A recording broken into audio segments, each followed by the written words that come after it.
नमस्कार। मैं विनय वर्मा कुंडली रहस्य चैनल में आपका स्वागत है। दोस्तों, आज का मेरा चर्चा कुंडली के 7वें भाव को लेकर है। कुंडली का 7वां भाव पति पत्नी का सुख, व्यापार का सुख, पार्टनर का सुख को बताता है। उस भाव में राहु भी अगर बैठता है तो शुभ होता है, वह धन देता है, पार्टनर का सुख प्राप्त करता है। यह कब? दोस्तों, यह थोड़ा विचारणीय है, इस पर ध्यान देने की जरूरत है, एक रहस्य है। दोस्तों, कुंडली का 7वां घर जिसमें कोई भी ग्रह हो, जैसे मान लीजिए 7वां घर में सूर्य बैठा हो तो उसकी गृहस्थी डूबी हुई सी लगती है, और किसी का सूर्य 7वें भाव में बैठकर बेहद सुखद स्थिति पैदा करता है। दोस्तों,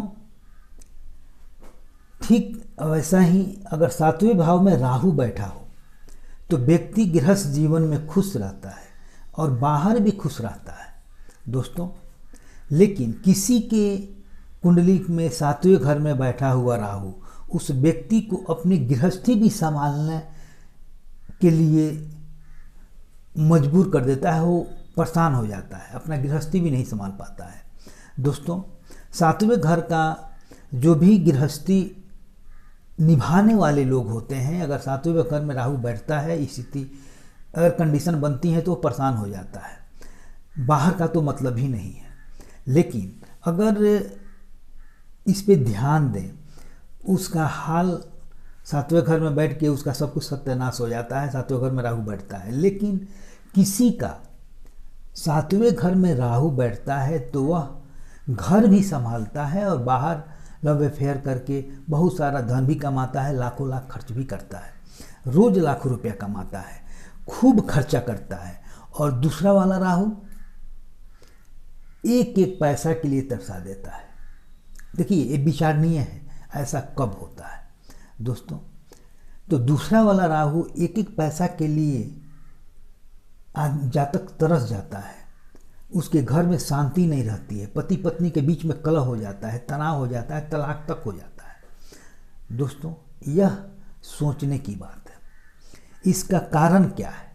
जब कारण पे अगर हम ध्यान देते हैं तो 7वें घर का, अब कारण पे ध्यान दीजिए, 7वें घर का कारक ग्रह यानी शुक्र और बुध अगर जन्म कुंडली के में सिर्फ अच्छे घरों में बैठा हो,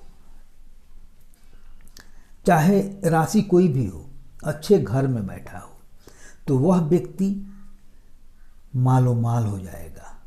अपनी पत्नी को, अपने पार्टनर को, अगर कन्या का, महिला का कुंडली है तो अपने पति का, और पुरुष का कुंडली है तो पत्नी का, एक दूसरे को खूब संतुष्ट करेंगे, एक दूसरे के लिए जान निछावर करेंगे, अच्छा प्रेम रखेंगे और एक्स्ट्रा अफेयर भी रखेंगे, उससे कोई फर्क नहीं पड़ सकता है।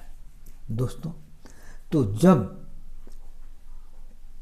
अगर शुक्र या बुध अच्छे भाव में बैठे हों, अपने घर में बैठे हों, चाहे राशि कोई भी हो, कोई फर्क नहीं पड़ता, और वहाँ अगर 7वें भाव में राहु भी बैठा है तो भी वह जातक बहुत खुश रहेगा, पैसा आएगा उसके पास, लाखों लाख खर्च करेगा, उसका लाइफ ग्लैमर जैसा बना रहेगा। दोस्तों, लेकिन अगर बुध एवं शुक्र खराब स्थिति में हो, 6, 8, 12 में बैठा हो, या अपने दुश्मन के ग्रह के साथ बैठा हो, तो यह सुख नहीं मिल सकता, किसी भी सूरत में यह सुख नहीं प्राप्त कर सकता। दोस्तों, तो हम आशा करते हैं कि इस स्थिति को आप अच्छी तरह समझ गए होंगे। 7वें भाव का जो सच्चाई है, राहु और पाप ग्रह जो उसमें बैठते हैं, तो कब सुख देता है और कब परेशान कर देता है, आप समझ गए होंगे। दोस्तों, आप अपने कुंडली को देखिए और 7वें भाव को देखिए और उसके स्थिति को देखिए और अपने आप को देखिए। क्या कंडीशन है। दोस्तों, आप इस चीज़ को समझिए। अगर समझ में नहीं आए हमसे कांटेक्ट कीजिए, मैं मार्गदर्शन करूंगा और इसका समाधान भी बतलाऊंगा। दोस्तों, मेरे चैनल को सब्सक्राइब कीजिए, वीडियो को शेयर कीजिए, लाइक करना नहीं भूलिए। अगले वीडियो में फिर मिलेंगे, तब तक के लिए जय माता।